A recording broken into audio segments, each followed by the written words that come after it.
Fecioară cu minte, cu ochii de tot, tu taci și înduri,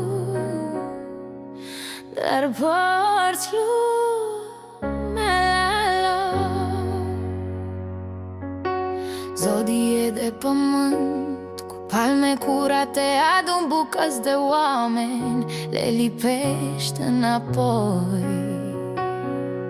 În tine ești bună, liniștită, vorbești încet, aproape șoaptă, îți tremură inima, dar nu o arăți vreodată.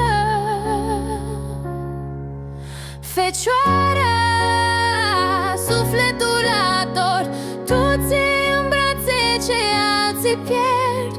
Ruiești în tine ploi și foc, dar zâmbești ca să le fie lor bine.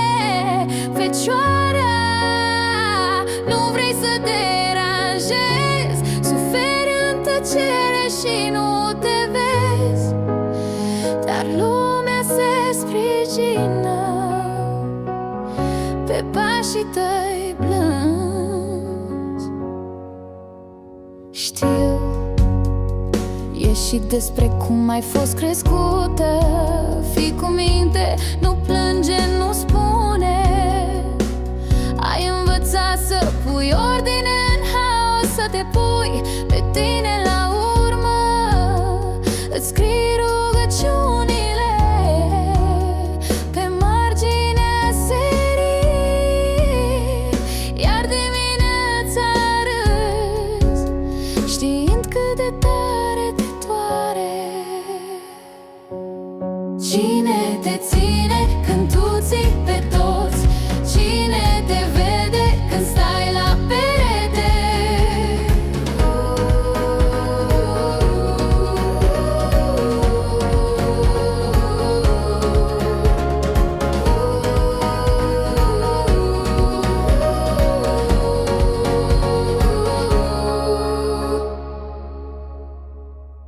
Lasă-te, lasă-te, doar un minut, în brațele cerului cad.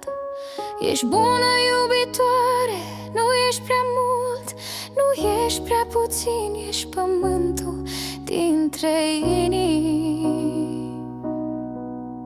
unde toți ne odihnim.